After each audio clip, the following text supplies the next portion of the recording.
Bonjour à tous, c'est Atlante. Donc aujourd'hui nous sommes dimanche 15 mars, donc premier tour des municipales. Donc que dire suite à l'annonce sans préavis d'hier du Premier ministre, en fait, donc fermeture, comme vous le savez, hein, de tous les lieux de rencontre, mais aussi des magasins. Alors autant les bars et restaurants, c'est quelque chose que j'attendais depuis longtemps.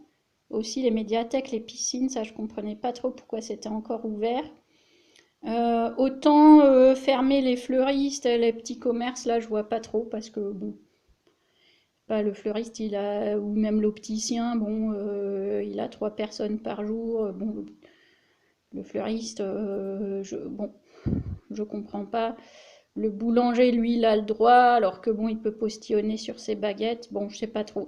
En tout cas, les restaurants, ça, je comprends parce que les restaurateurs, moi je les porte pas forcément dans mon cœur, hein, les restaurateurs français, ils n'ont pas du tout joué le jeu.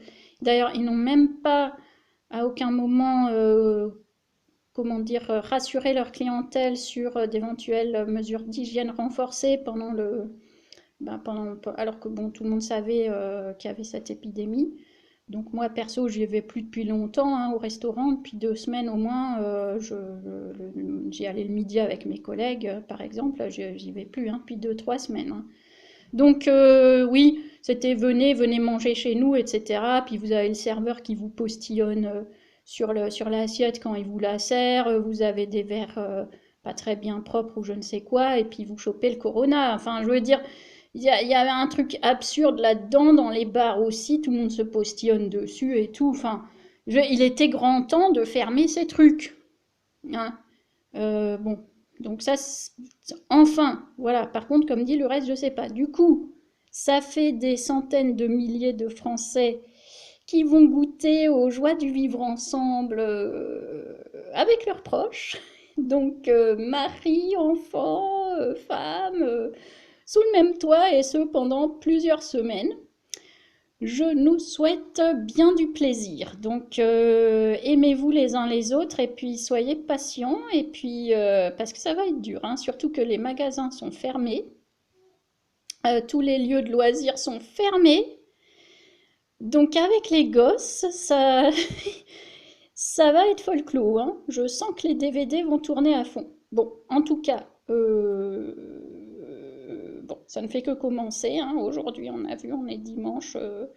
On ne se rend pas bien compte parce que tout est fermé, mais dès demain, ce sera dimanche aussi, après-demain aussi, etc. Fini les bouchons et le bordel. Et puis l'ennui va commencer à s'installer. Donc je pense qu'inexorablement, notamment ben, les Zoulous de banlieue qui vont pas au collège, lycée, ben, vont commencer à traîner en grappe dehors. Ça, j'ai déjà vu déjà aujourd'hui. Vont tourner en rond, etc. Bon, sans la possibilité d'aller nulle part, donc ça va automatiquement faire des conneries. D'autre part, bah, tous les gens qui ont l'habitude de bouffer au restaurant, et il y en a, hein, il y en a beaucoup qui cuisinent pas chez eux, en fait, ils sortent, ils vont au McDo, au truc, ils vont s'acheter un machin. Donc tout cela, ils vont se ruer du coup sur le supermarché. Du coup, ceux qui ont fait quelques provisions, quelques réserves cette semaine, ben c'était pas si bête, parce que vous allez voir, demain ça va être drôle. Hein.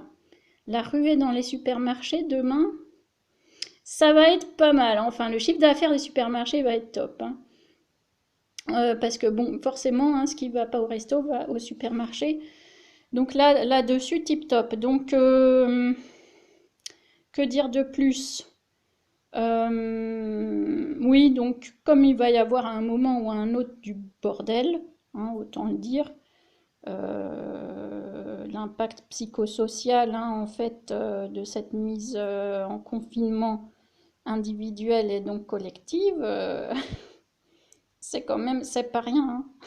C'est quand même pas rien cette affaire, hein, à échelle nationale comme ça. C'est du jamais vu, hein, c'est même pas un couvre-feu, hein, c'est bien plus que ça. Donc comme il y aura du bordel, moi je vais voir, je vous le dis, hein, la mise sous cloche. Allez, 1 à 2 semaines, on est mis sous cloche, donc avec des flics au coin des rues et tout comme en Italie.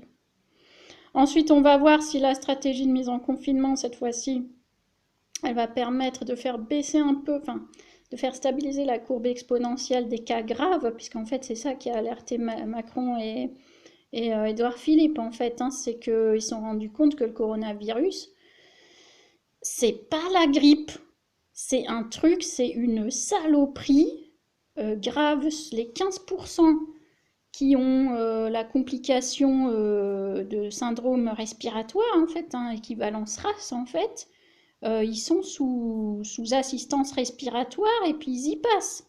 Le coronavirus, c'est ça.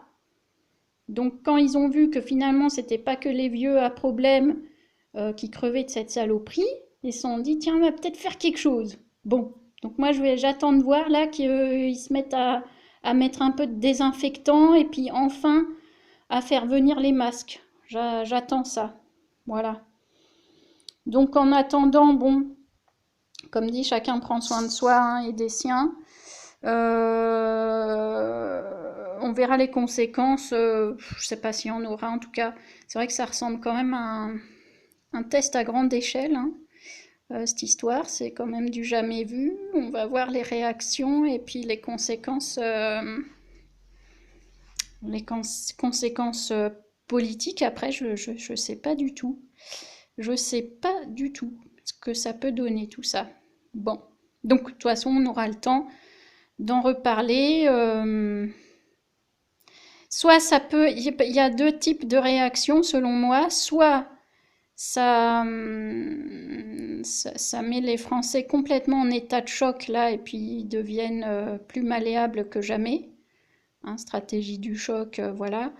Parce que quand même entre les attentats terroristes sur notre territoire, plus les gilets jaunes, plus les grèves monstres, plus ça, déjà, Macron, franchement, quelle bonne idée d'avoir été président, là, tu te tapes la totale, quoi.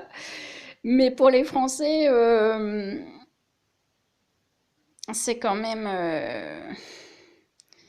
Bon, même si les attentats, en fait, hein, il n'y a pas eu tous les attentats sous Macron, hein, mais bon, tout le reste.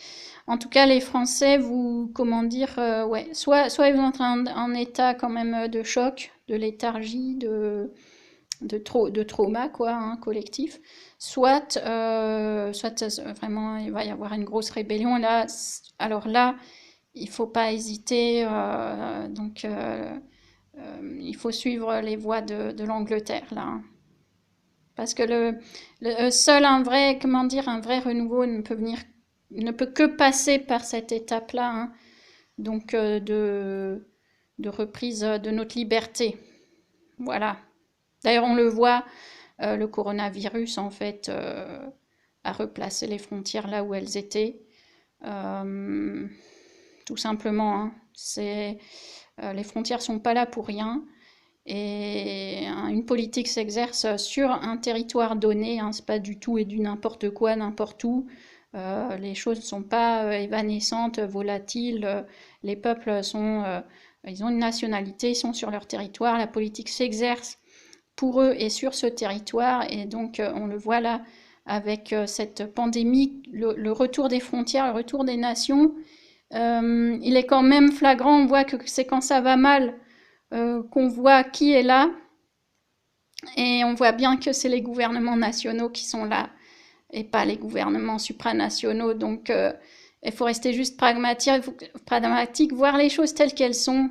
Et finalement, peut-être il y a une leçon d'ores et déjà à tirer de toute cette chose-là, hein, cette pandémie. Ben, c'est peut-être ça, tout simplement. C'est d'ouvrir enfin, pas d'ouvrir les yeux, mais de se rendre aux évidences de base, quoi. Hein. L'eau, ça mouille, le feu, ça brûle, et puis l'Union européenne, ça sert à rien. Voilà.